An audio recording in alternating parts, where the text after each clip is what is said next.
वर्तमान काल में भौतिकता की ओर प्रवृत्त मानव यद्यपि गौ सेवा की महिमा को समझते नहीं हैं, तथापि जो हमारे इन मुसलमान भाई का अनुभव हुए हैं, उन्हीं के अनुभव के आधार पर उन्होंने आप बीती बताई है कि किस प्रकार गाय माता ने फांसी की सजा से उनकी रक्षा की। गाय माता ने इन भैया की किस प्रकार फांसी से रक्षा की, उन्होंने स्वयं अपनी आप बीती एक पुस्तक में लिखी है। सन 1857 के गदर की ज्वाला समस्त भारत में फैल गई थी। दिल्ली उसका केंद्र था। मैं बलवाइयों का सरदार था। दिन भर लूट मार करने से शरीर थक गया था। भूख के मारे मेरा बुरा हाल था। हम सब के सब मुसलमान थे और अन्न के लिए तड़प रहे थे। मैं चौक के कोने में चबूतरे के नुक्कड़ पर सुस्ताने लगा और अपने साथियों से कहा कि आप लोग कहीं ना कहीं से खाने का बंदोबस्त करें, नहीं तो मेरी जान निकल ही जा रही है। मेरी हालत देखकर मेरे साथी तुरंत खाना लेने के लिए निकल पड़े। थोड़ी देर में मैंने क्या देखा कि एक मोटी ताजी गाय को घसीटते हुए कुछ साथी लेकर आ रहे हैं। पता नहीं वह बेचारी उन भेड़ियों के हाथ कैसे पड़ गई थी।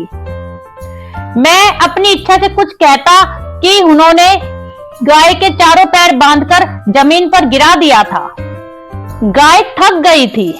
उसकी आंखों में से आंसू बह रहे थे और मैं भूख से छटपटा रहा था। गाय को देवता मानना और उसकी पूजा करना मेरे धर्म के विपरीत है, लेकिन उस बेगुनाह गाय को उन भेड़ियों से घिरी देखकर मेरी आत्मा कांप उठी। गाय गर्भवती थी। उसे देखकर मुझे अपने देश में पड़ी हुई अपनी गर्भवती पत्नी की याद आई। मैं दर्द के मारे कांप गया। मैंने झट से एक चाल चली। हिम्मत करके मैं उठा और अपने साथियों को जाकर उनसे कहा। मेरे साथी चले गए थे। मैंने बहुत जोर से गाय की पीठ पर थपकी दी। पहले तो वह जोर लगाने पर भी न उठ सकी। एक तो वह बहुत बुरी तरह थक गई थी। मेरे दोबारा पुचकारने पर वह उठकर खड़ी हो गई और मेरी तरफ देखने लगी जैसे कोई कह रहा हो, तुम्हारे एहसान का बदला जरूर मिलेगा। और वह क्षण भर में ही नजरों से ओझल हो गई। मेरे साथी आए और मैं दम साधे धरती पर पड़ा था। उन्होंने मुझे हिलाया डुलाया और गाय के संबंध में पूछा।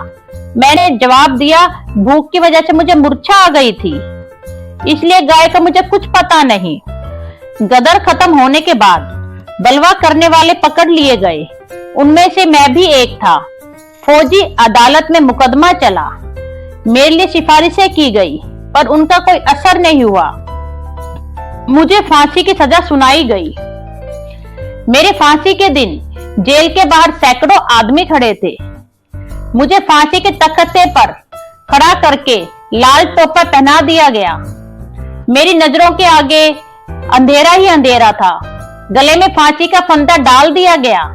मुझे ऐसा लगा कि मेरे नीचे से तख्ता हट गया और मैं खंदक में गिर पड़ा। डर के मारे मेरा खून सूख गया और गला खुश्क हो गया। मैं बेहोश था, पर थोड़ी देर में मुझे होश आया तो ऐसा मालूम हुआ कि मैं मरा नहीं, मैं अभी तक जीवित हूं। मेरे दोनों पैरों के नीचे दो सींग चुभ रहे हैं जिन पर मैं टिका था। खंदक के नीचे नहीं पड़ा। गले का फंदा ढीला ही रहा। कुछ देर बाद मुझे मुर्दा समझकर बाहर निकाला गया, पर मुझे देखते डॉक्टर एक चीख के साथ पीछे हट गया।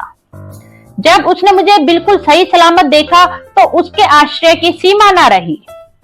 कोर्ट मार्शल के हुक्म के मुताबिक मुझे 3 बार फांसी दी गई, मगर हर बार मेरे दोनों पैर के नीचे 2 सींग लग जाते थे और मैं ऊंचा उठ जाता था। गले का फंदा गला दबाकर मेरी जान नहीं निकाल पाता था। मैं बच जाया करता था। आखिर तंग आकर मुझे छोड़ दिया गया। मेरे संबंधियों के साथ जब मैं जेल के बाहर निकला, उस समय मैंने देखा कि एक गाय अपनी भोली आंखों से मेरी ओर देखती हुई मेरे आगे से जा रही थी और उसके पीछे उसका एक अल्लड़ बछड़ा खुशी से उछलता हुआ जा रहा था। मुझे उसी वक्त दिल्ली के गदर की उस गाय की याद आ गई छूटने पर वह भी इसी तरह प्रेम भरी दृष्टि से मेरी ओर देखती हुई गई थी। मेरे मजहब में मूर्ति पूजा को पाप बताया गया है, मगर मैंने अपनी जान बचाने वाली को तुरंत नतमस्तक किया। तब से मैं आज तक तन मन धन से गो पूजा करना अपना धर्म समझता हूँ और जीवन के अंतिम क्षण तक समझता रहूंगा। मैं हर रोज गाय के चरणों की धूल माथे पे लगाता हूँ और नमाज बाद में पढ़ने जाता हूँ। धन्यवाद।